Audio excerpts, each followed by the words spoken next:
let's link up with Krista on the FYX. She's a wellness coach with a focus on mental well-being and physical strength.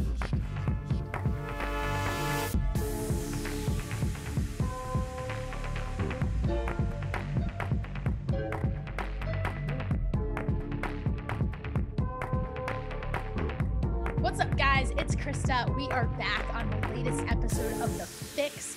I am so excited for the special guest that I have here with us today. It is my girl, Elizabeth, aka Biz. First of all, that's just the coolest nickname, so we're totally going to talk about where that came from.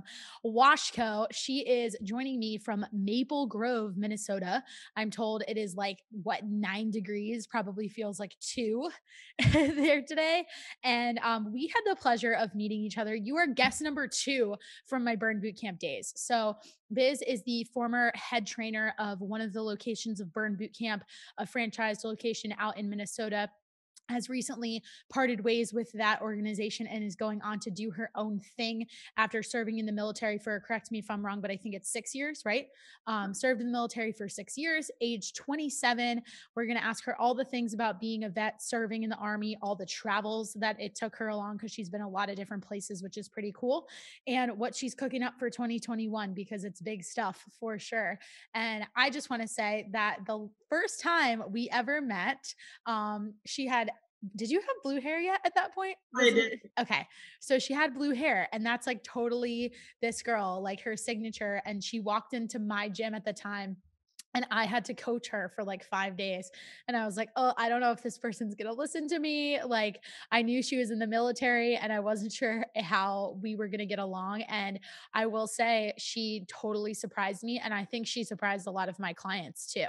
I don't know if you ever ask people that, but I do want to get into that, because you come across as being like super sweet and friendly, but you definitely can also maintain this harder exterior at the same time, which I'm sure is something you learned being in the military, and how to be tactical about that. I think it's the perfect balance as a female in the fitness industry, which is pretty cool.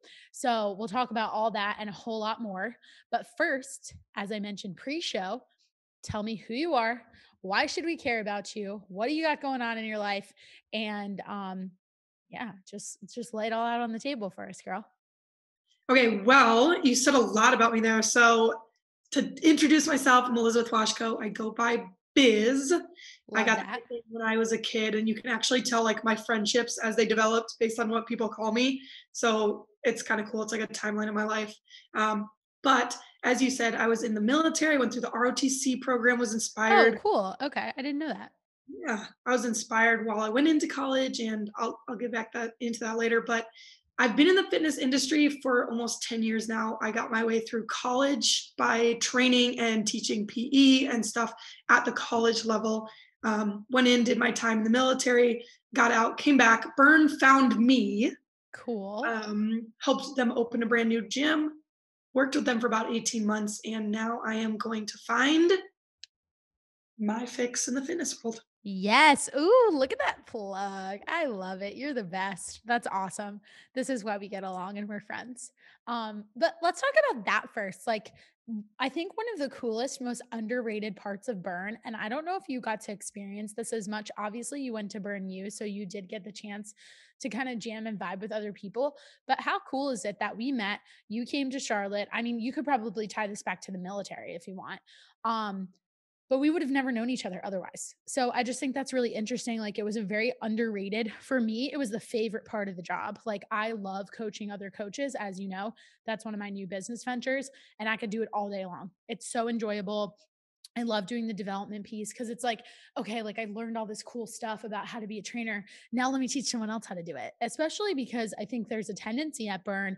I don't know if you were at your location long enough to pick up on this or experience this directly, but a lot of our trainers are former clients, myself included. So to be able to see that evolution, I mean, I had 4 trainers on my staff who I trained, and then they went on, like, trained physically on the floor. Then I trained them to be a trainer, and then they went on to coach, and they're still coaching now. And like, they've all said to me, like, I didn't recognize that in myself. Like, what do you think about that? Because I think that's such a fun experience of being in the fitness industry that nobody talks about. So one of actually our employees, two of our employees are people that I pulled off the floor. One of them, when we were first getting started, we did focus meetings before the gym actually opened. Mhm. And when we were doing that, I was sitting down with Kristen. She's really cool. And she's sitting there just talking to me, like, all this stuff. She's like, yeah, I'm super interested in like eventually becoming a trainer and stuff like that. She didn't mean with us. She just meant in general. Okay. And I was like, this girl is really cool. She had purple hair, was in a mohawk. Hey. She's already super like buff, which came from her world experience. She went from, and she's super proud of this, so she has no problem sharing this. She went from a bad addiction and used fitness to get out of it. And so she has the most amazing story. So we were sitting there in this focus meeting, and I was like, "Do you want to work for us?" Which, like, I don't know if I had the power at the time, but I immediately Right. called my boss after, and I was like, "We need to hire this chick. She's perfect for our team." And a week later, she was hired, and literally one of the best employees I ever worked with. Like, she's so dedicated, works really hard, and she's working on getting her certifications. That's So amazing. That's so cool. it was pretty cool. And then the other one is Sarah. She still works there, but she's a gym teacher and a track coach. Okay. And her and her husband came for the first 30 days because their wedding was 30 days later. So they were like, we're just going to do the free 30 days. We're not going to stick around. And then they got hooked. And then they got hooked. Yep. I love that. That's awesome. Yeah. And I feel like, I don't know, I don't know many other gyms where that's like a thing. So I think that's super cool. I think that's something that is really a testament to the idea of community. That Burn is so good at, first of all, branding, and second of all, just ingraining in 300 plus locations across the country to be able to provide. And look, this takes work. And I'm not saying, I'm not to throw any under the bus, but we've been to a few locations where we don't exactly have the same feelings towards the environment. And you can only control what you can control. And you hope that quality individuals are becoming franchise partners. And of course, all that jazz. And it's complicated. There's a lot of layers. All right. With all that said, I'm going to play a little bit of devil's advocate with you. And not sure if you know this guy. He's kind of popular in Charlotte. Friend of mine, don't know him super well, but I've met him a couple times. And he has a podcast called WTF Gym Talk. His name is Stu Brower. And he's really into the whole like idea of looking at the marketing side of coaching and running and operating a gym, especially in the CrossFit world, because they do such a good job of that, some of the gyms. And here's what he said in a podcast several months back, like I think it was maybe May or even like June during COVID, that when you are coming up with key differentiators of a studio, and I'm asking you this question as a future business owner and something for you to keep in mind, you shouldn't market community as a differentiator. It can be a value add, but it's not a differentiator. And I'll leave it at that. And I want to see what you think about it. And then I'm going to tell you what he said, that he actually like totally changed my mind, because I think you could probably agree, coming from Burn, it's like community, community, community. Like that's so ingrained in the marketing ploy of being a part of the gym that really like sets it apart. But is there enough validity to that statement to say that like that's like the one thing that you can't duplicate anywhere else? I think you can duplicate it. To answer that first, Mhm. I think it's hard to duplicate. And I think it's something that you have to work at. Yep. And that comes with hiring the right people. And can you talk about like I'm going to make you brag on yourself because you're not going to bring it up. But can you talk about how like do you think that was a factor that played into why you were so successful in your opening? Because Biz set a record for the most number of contracts closed. Am I correct? Most Mhm. number of contracts closed within the first 30 days of being open. It was like over 200. Was it like 250? Or 300. almost three. Yeah, 350. And just to give context, my location that I worked at was uber successful and still is very successful. We had over 500 members in less than 10 months, which was a record in and of itself at the time. But in my close of the first 30 days, I only had 147 or like 135 contracts signed. So she did triple that, like crazy. So how was that a factor? And then we'll go back to the other piece of the question. So in the first 30 days, it's your chance to make that impression, right? And so that's where that community piece falls in. And I firmly believe, and I believe we've talked about this before, I firmly believe that if you are yourself, you're going to sell the business itself. You don't have to do that extra marketing piece should, right? There's nothing wrong with that. But if you're selling yourself, then you're selling that business. You can go to any gym and pick up dumbbells. You can. You can go to Anytime Snap, all these different places and pick up dumbbells. Go to Lifetime. The difference is from Anytime to Lifetime, Lifetime, the front desk, they know your name because you're scanning in. When you came into Burn, my job as the trainer was to know all those names. If I knew all those names, that's going to make that impression. There's studies done that say just simply saying someone's name hits off certain things in their brain. Yes, it's like an addiction. Like, not an addiction, but like, I think it fires like your serotonin receptors or something. Exactly. Yeah, that's so true. There's so much value in that. Like, I was on a call recently with the CEO of Solid Core. I'm not sure if you're familiar with her. She's pretty big in the Midwest because she's from North or South Dakota. Where's Fargo? Is that North Dakota? Yeah. Okay. So she's from there. Her name's Anne, and she's a badass. She's super cool. And you might even relate to this a little bit, I feel like, because I think it's no secret that you are not like the typical trainer of like aesthetic and like in terms of like your vibe. Like I said earlier, and this is probably I should just ask the question of what I mentioned in the intro where I said that you have this seemingly bubbly personality, but then you know how to turn it on. And I think it surprises people about you. And I know something with Anne that she finds a lot and she's unapologetic for it. And this is definitely a common personality trait the two of you have. She has two business partners and they're Mormon. And mind you, she's not married. She has no children. And she walks into most of her meetings with a like crop top on and is covered in tattoos. So she doesn't care. Like she said, she's like, most people look at me, my partners, and they're like, you three are like a very odd pair or combination. And I would never picture you together. But how does that work? And I think there's obviously the established relationship of mutual trust and the fact that she's the one with the fitness ability who's bringing the ideas to the table. But at the same time, I think that it says a lot about being comfortable in your own skin to be able to know that you can just go ahead and be authentically you. So like marketing to 30 something year old moms who are typically wearing like a ton of Lululemon, was it intimidating for you in the first place? I feel like, and I don't know if you picked up on it, but I did, that at my location, my clients might not have received you the way they received me because we have very similar personalities, but we look totally different. So how has that been for you? Especially coming from the military. So, I mean, one of the things that I can use the military as a perfect example of this, you're going to meet and work with thousands, not hundreds, thousands of different people. Yeah. And if you can't relate on any sort of plane, you're not going to have a relationship with that person. Whether you're going to keep that relationship or not, that's different. But the fact that like a Maple Grove mom might have been a vet, a Very Maple true.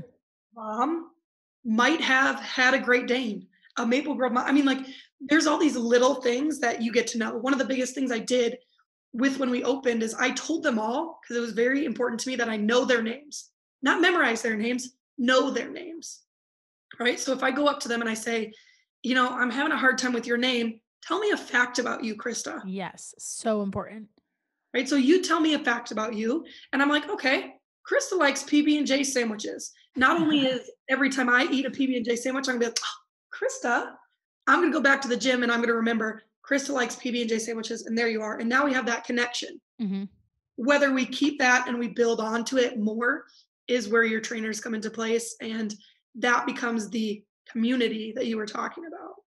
Totally. That's so true. It's a great way to tie it back. And I have to ask, do you think the military taught you that in terms of like a tactic? Because it's kind of a negotiation tactic in a way too.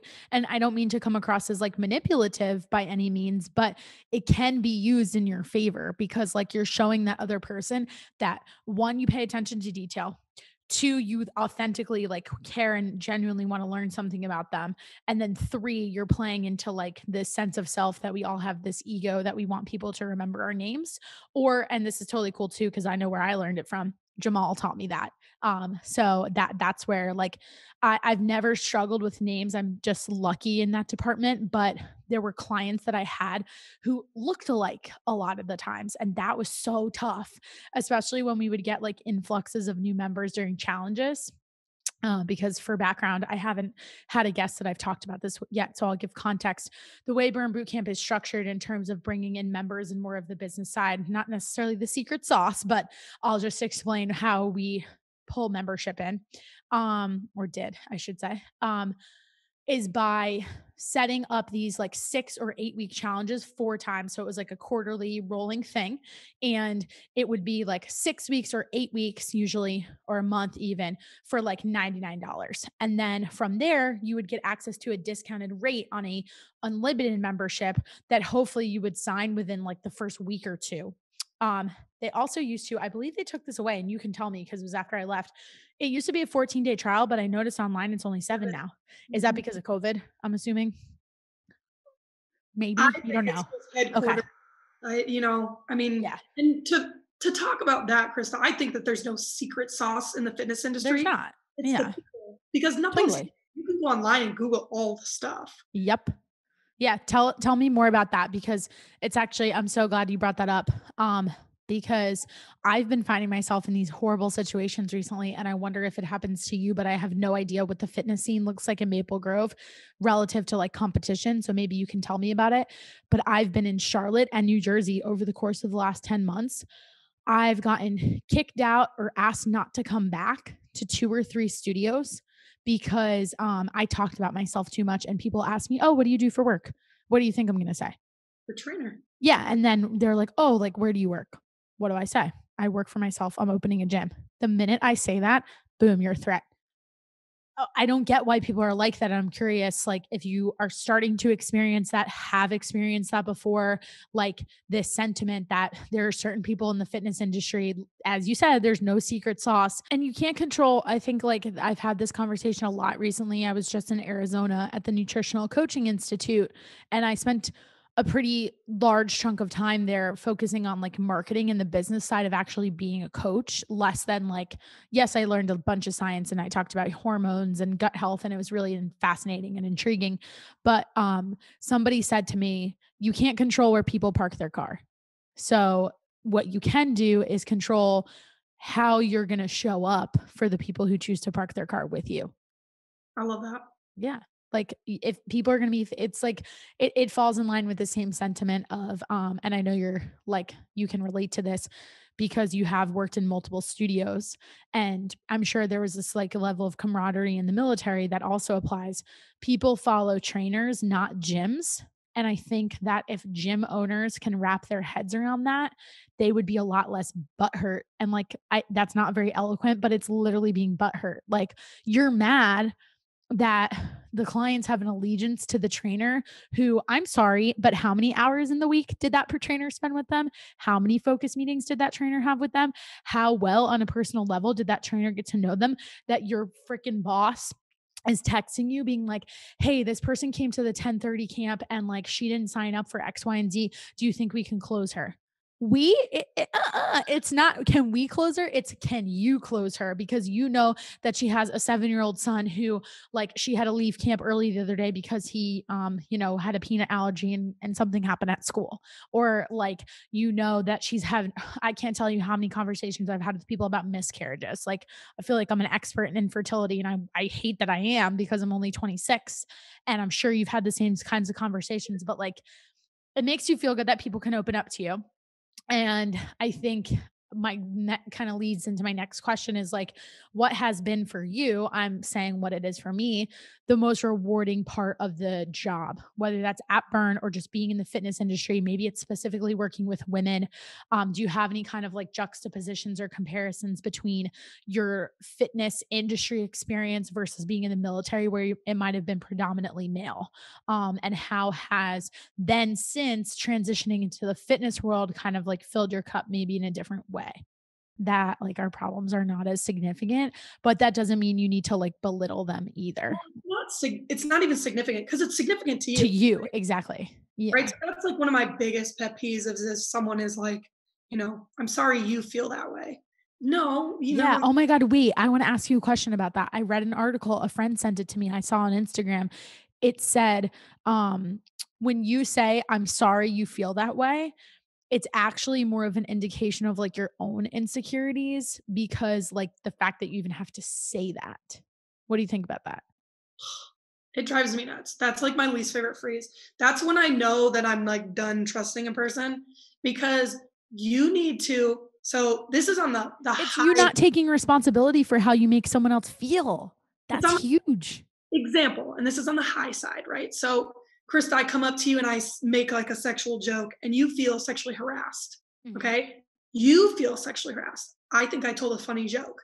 Okay. If I say I'm sorry for how you feel, how insensitive is that? Because you feel So you're not taking responsibility that you made me feel that way. It's like I have this debate with my family a lot because you can say, I'm sorry, I made you feel that way. Even yeah, if you didn't, you still made it's not intention. Exactly. That's exactly where I was going with that. Like I have this conversation with my parents all the time. Like I'm like, well, I feel X, Y, and Z. And like I feel that, and I have to work on this. Like something that I've learned being in therapy and better communication styles is like you should never say to people like, you did this, this, and this.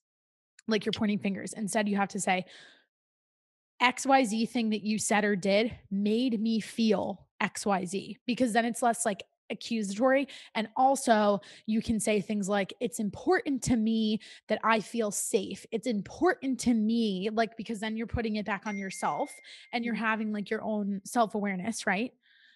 Which is important. And so I think like it's the same thing of like, I'm sorry that you feel that way. It's like you're taking the blame off of yourself. And it's like, no, you're not sorry, because if you were actually sorry, like you wouldn't tell me that my feelings are my responsibility. Like, and my feelings are my responsibility, because then it also works conversely, right? Like, it's only up to me, like because of some of the personal things I deal with on a daily basis with my lifestyle and the job that I've chosen and the path that I've taken being super unconventional compared to my friends. I deal with like this idea that like I can't be so reactive and like upset the same way I was calling those other people butthurt before. I get butthurt about things. And for me, it's about this like idea that like even if it's my family member or someone that I'm super close with, I can't take it personally. Tell us more about, like, you said you were going to talk about ROTC and what happened to you to get inspired. And so give me a little color around that. So my grandparents were in the military. Okay. One was a pilot and one was a Cool. ball turret gunner. What's that? Sits on the bottom of the plane in the belly. And Oh, wow. Oh, yo, that's sick. So it was in our family. It wasn't like a huge thing. But I had a neighbor who I grew up with who was a colonel in the Army. Cool. I thought it was cool, but I am a swimmer. And so I was like, okay, I'm going to go look into the Coast Guard. And as a junior in high school, I was a swimmer. I didn't wait. We got it. What, hold on. What was your stroke? What was your event? I knew I liked you.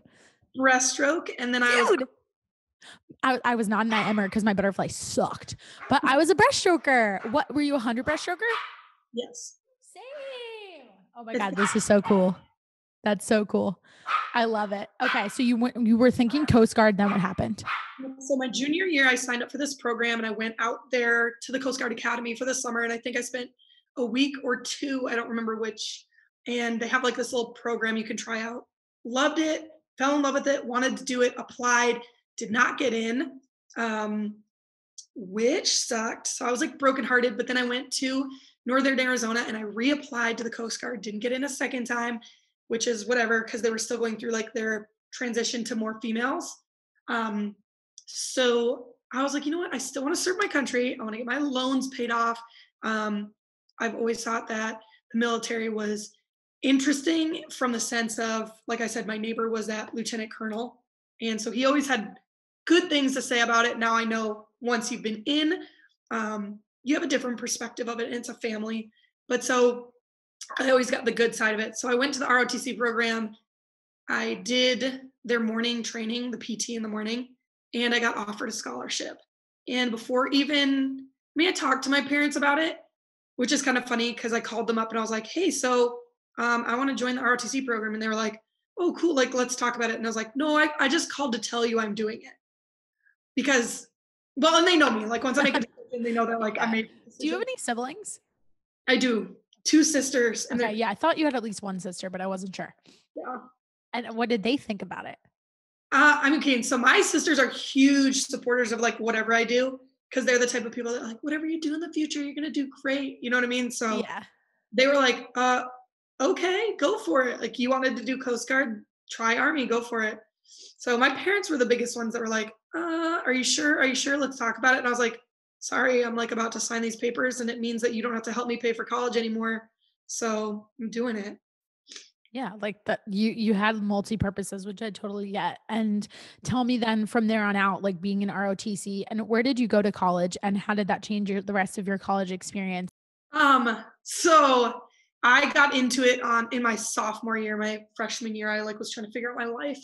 I wanted to originally, surprise, surprise, wanted to go into hospitality management and ultimately found fitness. But ROTC, so yeah, the early mornings, and then you kind of get a different perspective because the school I went to, Northern Arizona University, love it, NAU, it's up in Flagstaff in Arizona, but they're very liberal up there. So there's professors that don't appreciate the military, and there's students. That's really interesting. Okay. Tell me more about that. Cause like I had the polar opposite. I went to such a, like institution wise, yes, professors tend to be liberal.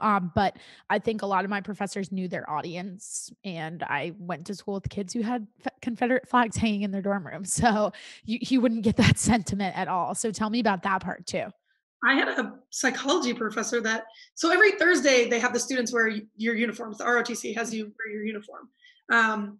So, you wear it all day long. And in one of my classes, my psych class, the professor always made me sit in the back because he claimed that my uniform was distracting to people, which I was like, first of all, if you get distracted by Really? uniform, like we're in 20, what, 15, 14 back then. So we're living in the future. Like, there's no way that you should be distracted by someone's clothing. And that's a whole other story. But so I fought that for as long as I could. But ultimately, he won because he's the professor and he needs to be able to teach and blah, blah, blah. But I had a group of friends too where we were walking across campus and we got spit on that more because the fact, like, I was a student. I wasn't even. Yeah, like separate the military piece. Like, why can't they just respect you for like you have like many personalities and layers and like I'm more actually the better word is like there's multiple things that define your identity. So like why couldn't they also remember that you guys were actually the same because you're also a student? As a human, I was like, who does that? But also the fact that like I got it was a liberal school, but the thing is like I'm a student in a uniform. I'm not even serving yet. But how do you disrespect the nation and think that like it's it's a crazy combination of different kinds of things that went on. I mean, like they Mhm. called us before they spit on us, they like called us baby killers. And we're like, we're students. We haven't even served. What? We haven't Okay. done Well, anything. what? And like, let me ask you to take it into 2020 and beyond. Like, how do you feel about defunding the police? How do you feel about this sentiment of, like potentially not having some of the protections in place, having served in the military and seeing it from the side that you've been on? I can understand that not every police officer is, Well intentioned. yeah, good in nature, but also coming But from isn't that any fucking job? yeah, that's everyone. That's literally any human on this planet. So to get rid of a job or defund it because there's a couple bad apples and people are like, oh, it's not just a couple, it's a bunch of bad apples. Well, okay. So Yeah, above and not to mention, like, can we just talk about the fact that, like, if you're telling us that we should defund something that actually needs more funding so that we can better educate or maybe even better screen these people, like, why are these jokers with like severe anger management issues making it to the rankings that they're making it to? That's the first question. Like, we could go a totally different route with this. And to move away from the politics, let's talk about being a female in the military. What was your exposure to rape, to sexual assault, to sexual misconduct? Like, I mean, I listened to a lot of Crime Junkie, and they looked at that case of that woman. I think it was Fort Hood that she went missing. And like clearly the guy, I can't remember the details, but like this was like 4 or 5 years ago. That guy clearly fucking murdered her. Like clearly, like they had like a somebody caught him moving like a cart with like tarp on it. Like there was a body in there. Like, and he still got away with it because the military wouldn't take the case. They like moved her car, wouldn't tell her family anything. It's crazy. So why are those people becoming lieutenants and officers? Like, Is it is the job hardening them and then they're suffering from PTSD and they're not getting the resources that they need? And if that's the case, then why aren't we putting more money into it? Or are we just doing a terrible job with background checks and or not even background checks, I should say, like psychological tests to assess whether somebody's like all there. Well, so that opens up like a huge bag of a million Yeah. questions. When it Yeah. comes first though, let me answer that psychological question. Yeah. Military looks bad on you if you ask for help. Right. So at one point I went to get psych help in Okay. behavioral health in the Did you military. have PTSD? Have you experienced PTSD? Yes. Yeah. And one of the reasons I went to get help because I was assaulted, and they put it on your record, your permanent record. So I had another good friend, and she worked in the office. Yeah, I think I just posted the whole document on my Facebook. Did you see that? It was like it said something you need to read, and it's the whole transcript of what happened from the very beginning. Oh, It, really? yeah, it's the I'm gonna actual. look at it. It's the redacted report from the whole. Okay. Yeah, because didn't they try to like act like there was never any reports or anything? Yeah, and the people up high are just. I mean, I'd be amazing to see the actual 15-6 of all the paperwork of. Yeah. So back to this idea of like not asking for help. Is that because it's seen as a sign of weakness and like you're supposed to be like this like, operative like who's like really tough? It absolutely does. I mean, the fact that, like I said, my friend in the office, she knew I was going in. I was like, "Why don't you go too? Like, you need this." And she's like, "I don't want it to ruin my promotion." So to me, that says that we're already failing in the fact. But so it says to me, we're already failing people in the fact that she's like, "I don't want to go because it ruins my promotion." Girl, what about your mental health? Right. And then if you get promoted, how is that going to affect your ability to be a leader? Mhm.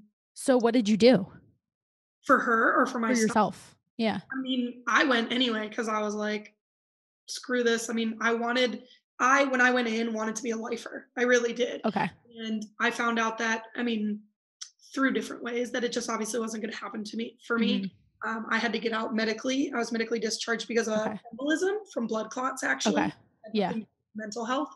Um, but I was working on myself, and I went to a program in the military that was a 6 week program, and I came back and I was quote unquote better. Um, and was doing fine. And I was like, okay, this is like I'm on my upswing now, um, until the clots. But it definitely, if you don't get it taken care of, you don't do the steps, it's just not going to happen for you. And a lot of people, unfortunately, get pressured into not taking those steps because of their chain of command. That's really sad. That's awful. And I mean too, like this is not a female problem. There's plenty of cases of male sexual assault and that's like a whole other can of worms to go down, but I know it's happening. And that I don't understand how on its face this could be a group that is supposed to represent like partnership and brotherhood or sisterhood and like camaraderie and community if we're going to take it back to what we talked about at the top of the episode. Why do you think that is compared to like lifting the veil and seeing what it's actually like? Do you think it's because of trauma? Oh, that's like a huge question. I do think, and it's unfortunate because there are so many good things in it. I Yeah, mean, like the things I listed, those are positive things. I have. Not to say they don't exist. It's just that's not the whole story. Oh yeah. I mean, I have a huge military family across the nation. Like I could go to Washington and stay with a friend or New York and stay with a friend. Like there's these people that you've made good connections with. And that's the thing is like networking and learning and stuff like that. And but then there's that quote unquote bad apple. There's those some people that are just there for themselves. And it doesn't work that way. If you're not So literally, not that kind of job. yeah, if you're literally not working for a team, you're gonna slowly, these little people are gonna pull apart. And that's the stuff that comes up to the top Mhm. and shows like, hey, this is the bad crap that you're dealing with. So it I think that people, the further you get up, the higher you get up in rank, the Mhm. further you are away from people, which Oh, you okay. lose- I think you lose that team and that camaraderie and the understanding of taking care of those people. Mhm. Even though that's how you started, you like forget where you came from. Yeah. And is it because like then when you become more of like a commander, your responsibility is like you're the like puppeteer and like you're pulling the strings and having like the strategy conversations or what? You get stuck between, do I want to impress my boss or do I want to take care of these people? Because Okay. the boss wants a certain outcome Okay. and I can get that certain outcome, but it's not going to be the way he wants it, right? So it depends on how you want to skin the cat. Do you want to skin the cat and appease your boss, or do you want to skin the cat, appease your soldiers, and do it the wrong way? Mm-hmm. You know what I'm saying? Okay. And Yeah. a lot of people don't want to do the quote unquote wrong way, and they appease that guy up Yeah. top. Okay. Number one lesson that you've learned from the military that you apply to your life every day. It's gonna sound so stupid and so cheesy. Be kind.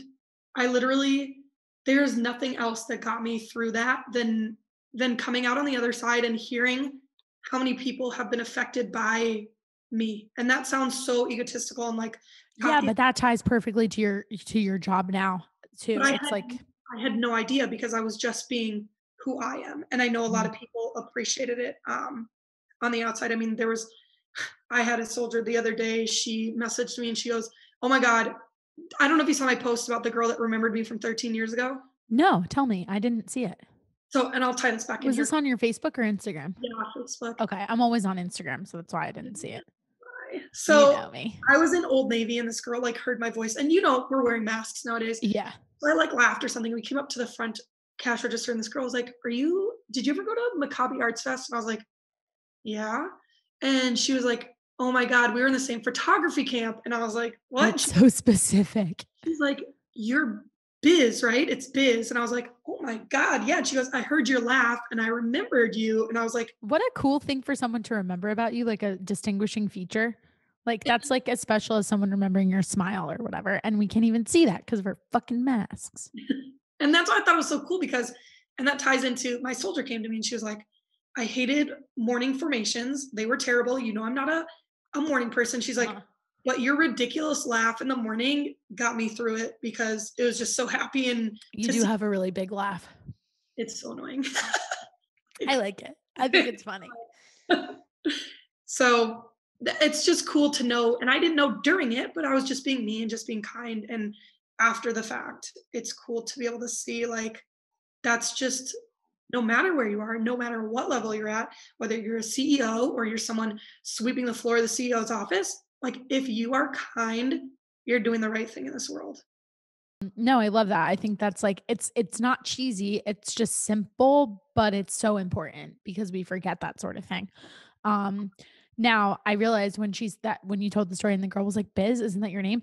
I didn't ask you specifically like who gave you that nickname. Like where did that start? You mentioned that it came from like it's kind of an evolution in your relationship with people, but like for anybody listening to this who doesn't watch the video associated, you like don't look like an Elizabeth like at all. I didn't even know that was your full name. Like you are just not an Elizabeth. Like did you come out the womb that way? Like why did your parents name you that? Like what does your mom think about your nickname? Is she like that's not what I named you or like does she like it?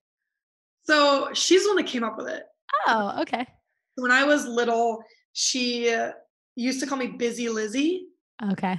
And I'm not, do I look like a Liz? Fuck no. Yeah. So she You like, look like a Liz more than an Elizabeth for sure. Like Elizabeth is way too proper for you. And that's just not, like you got class out the ass, I'll tell you what. But you are not an Elizabeth. Like that's too like you're kind of rugged and that's very regal. thank you. So she called me that. She was doing Busy Lizzie and then she dropped the Lizzie and I was busy. So like Okay. my very first friends that I like went to elementary school with and I still keep in contact with a lot of them, they'll call me Busy. And then when I Cute. got a little bit older, it dropped to Biz. So you can kind of see the timeline of people, like how they know me, Evolution. Biz. And then, you know, now that I'm a little bit older, more professional side, that's where I use the Elizabeth is like when I'm, you know, applying to a job and stuff. And once I get the feel and I have that like connection with someone, then I'll Did drop. anyone in the military well, did you get called Washko in the military? Yeah. Yeah, but like I was gonna guess that Biz came from the military because it seems like that sort of name. There's so many ridiculous names in the military, but it was never Biz. What do you think was like the most, and I'm going to ask you this last question, then I'm actually one more after this, and then we'll move into our lightning round because I want to be respectful of your time. What is your most fond memory? And maybe not even fond, like maybe what's your most profound memory, the best place you've been to like through your travels in the military? The biggest thing that sticks out to me is as soon as I got sent to Germany to get stationed there, I was there for I literally was there for like a week or two, and they sent me to Poland with Oh, wow. 30 dudes I'd never met before. And they were like, Did you have any idea that was going to happen? Why did they, if you can say, why did they send you there like so quickly?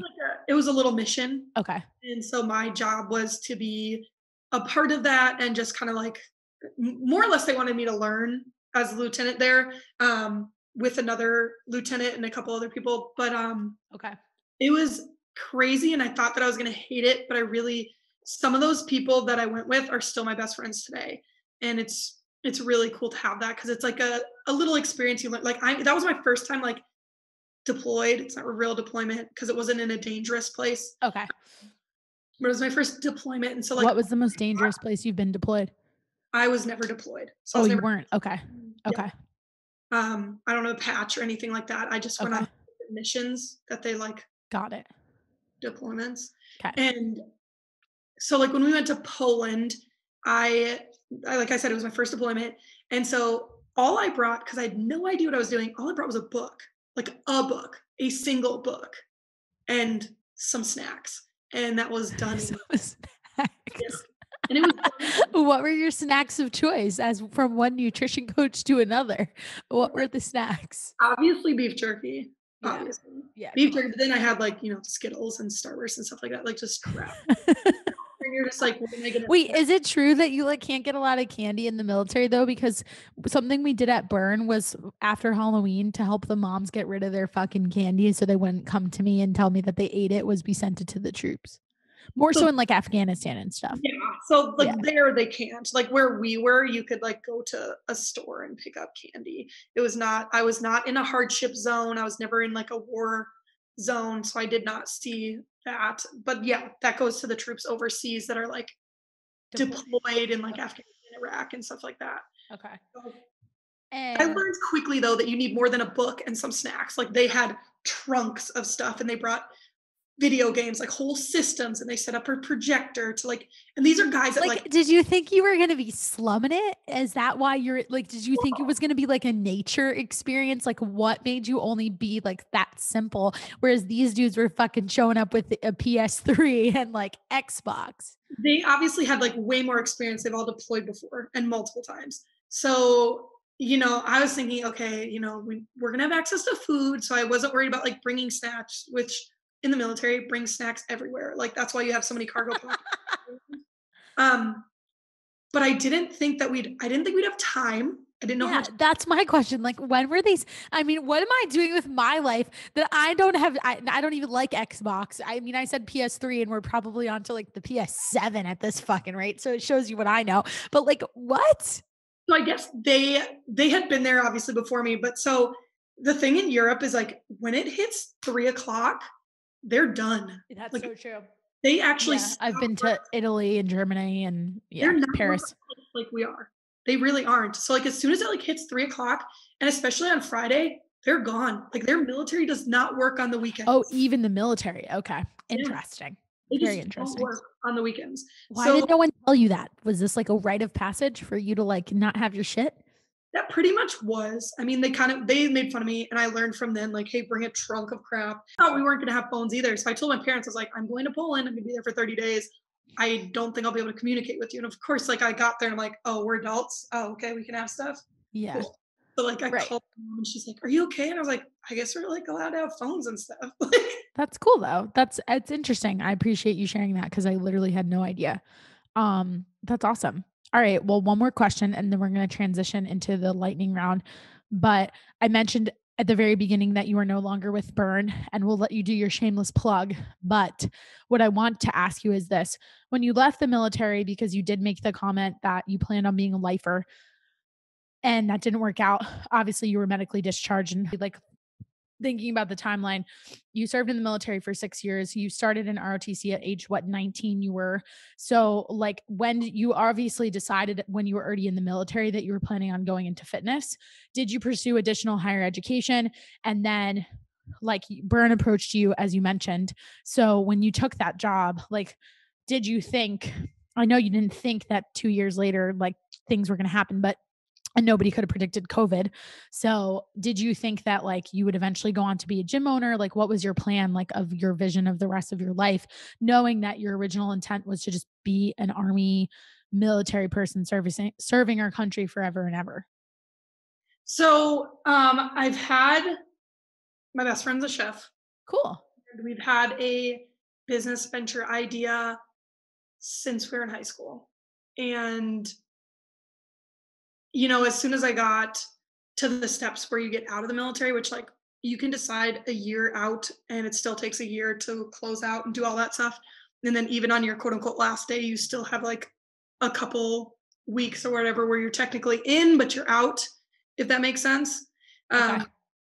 So like without getting into the process. So the end goal was always that with him working on that project.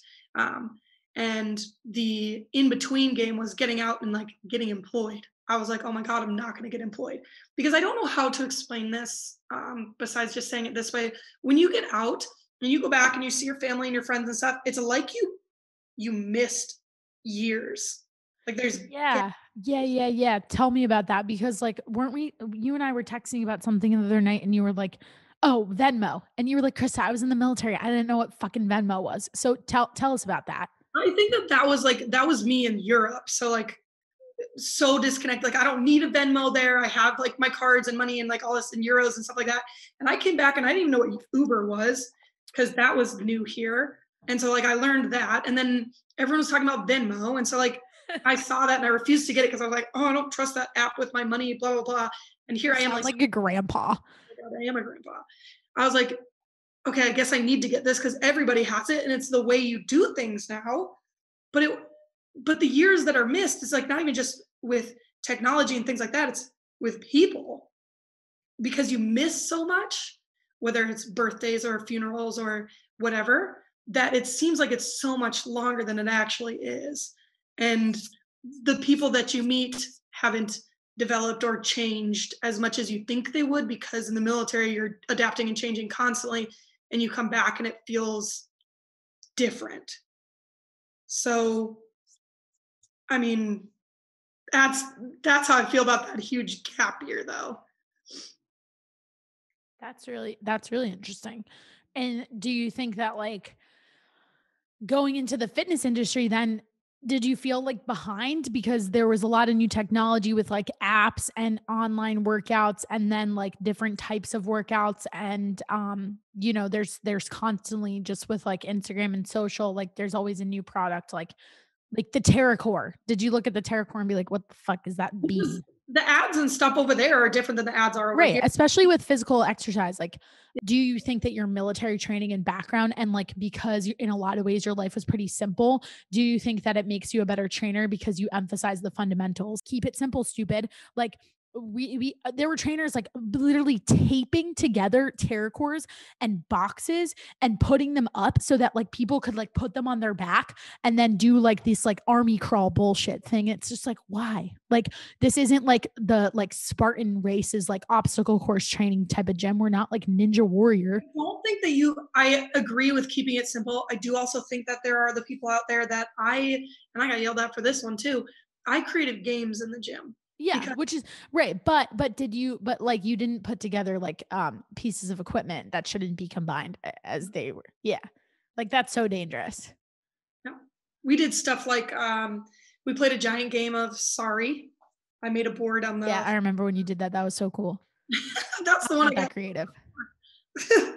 That one, and we did chutes and ladders on the floor and we played a zombie game and like but tell us about like that gave you a theme, but tell us about like the keep it simple in terms of like the types of exercises you're doing. Like I've never seen you post an exercise that was even like a compound movement. Like it was like maybe like a ground to overhead press into a burpee. Like for people who are listening to this who are like, what the fuck is a ground to overhead press?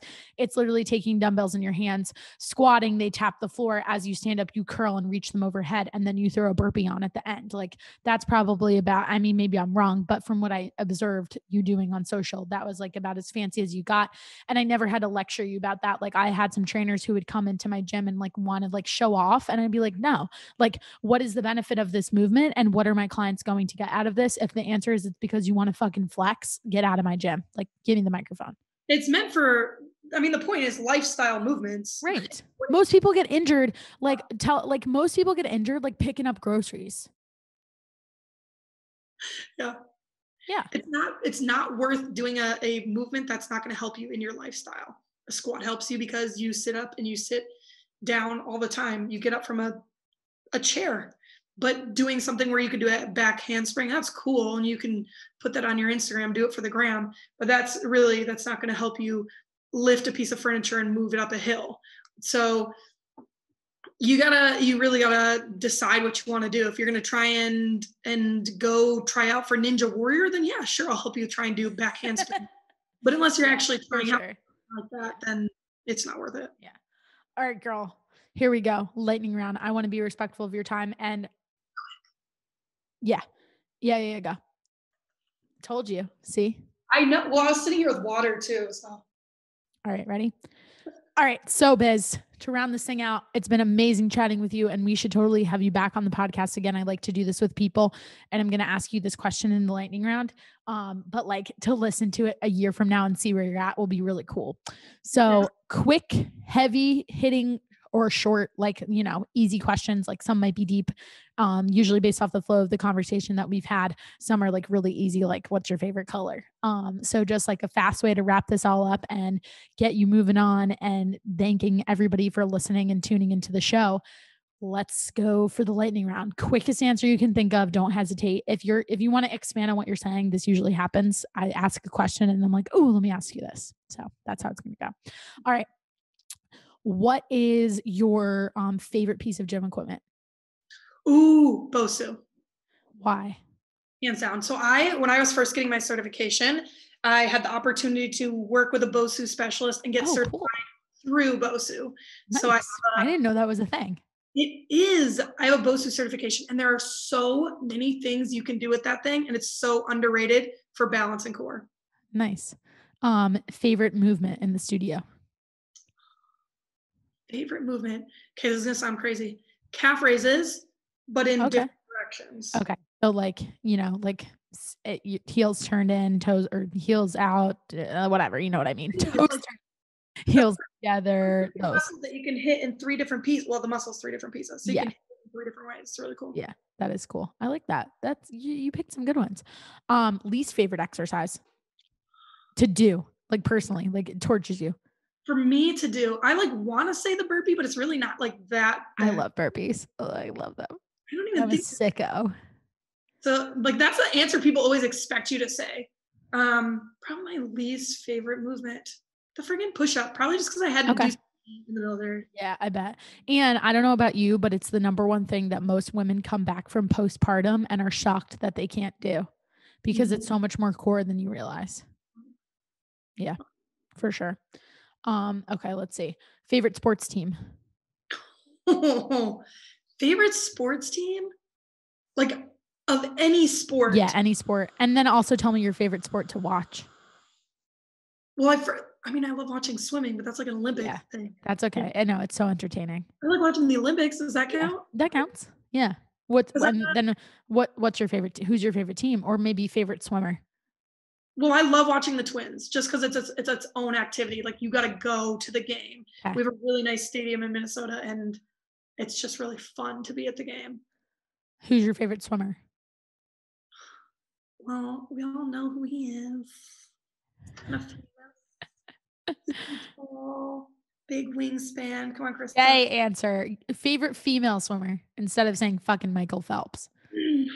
But I like Michael Phelps in the fact that he came from. Do you know that his wife goes to one of the burn locations in like Atlanta? I think they live in like Atlanta. I saw it on McKenna Meyer's Instagram.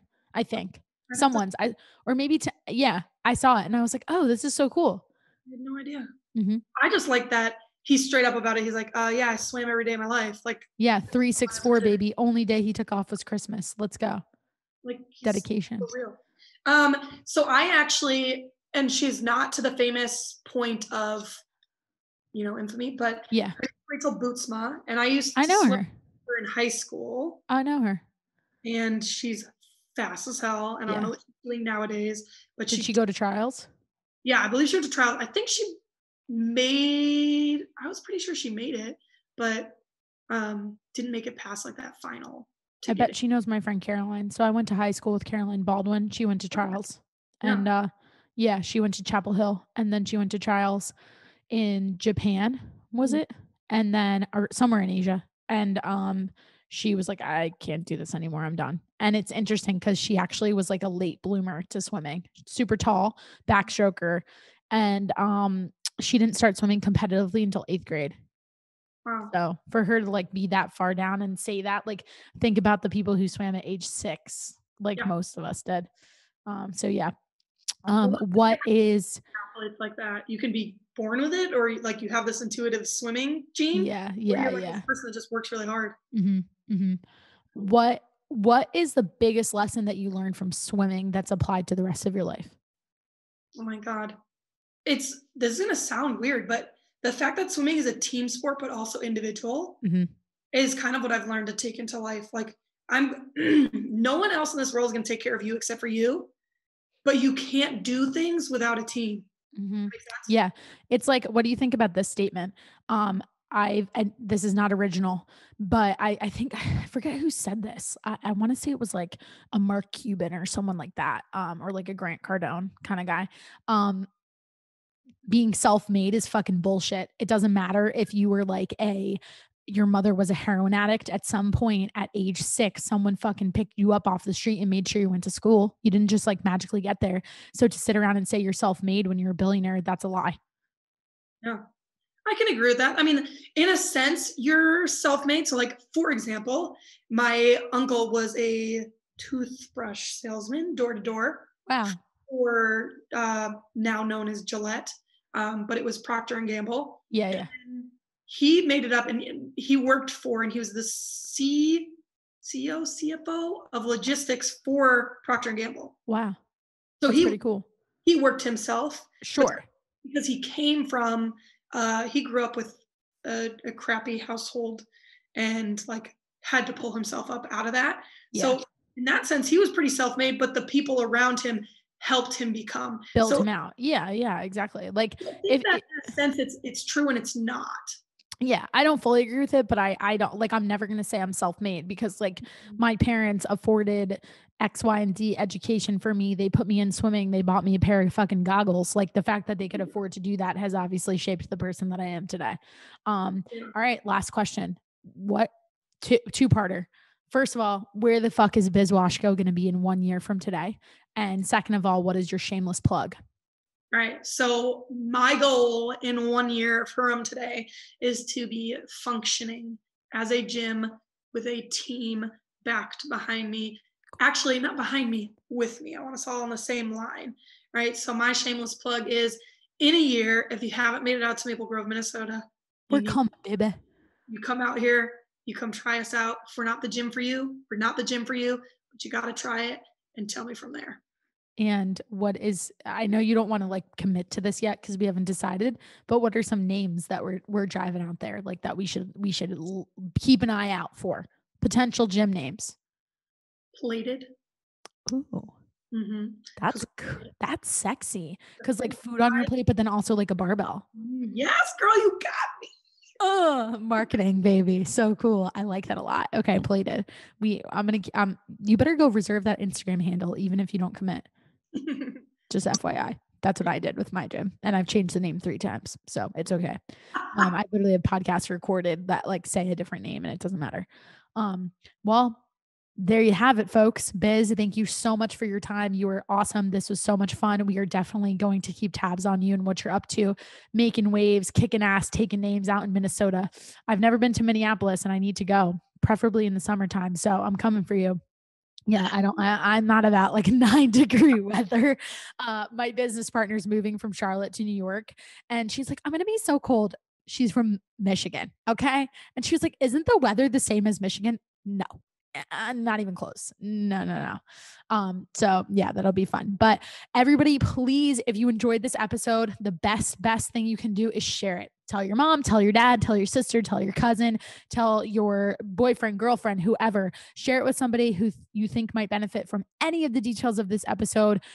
Biz, first of all, thank you for joining me. Second of all, thank you for your service to this country. Thank you for making people healthier, happier, leading better lives. If you guys would like to, she didn't include this, but go check Biz out on Instagram. Her handle at the present moment today on December 15th is EJ at EJ Washko, spelled like wash and then add a KO at the end. Pretty self-explanatory. And go check out my pages. I've got a lot. You can find this episode through the FYX.official podcast. I am found in the DMs at the Krista Huber. Don't forget it. It's the, not just Krista Huber.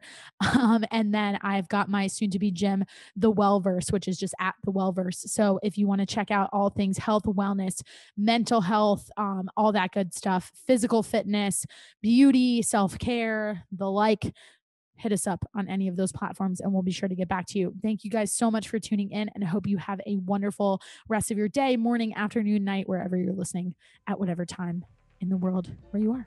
Have a good one. Thanks for having me, Krista. You're so welcome. Bye.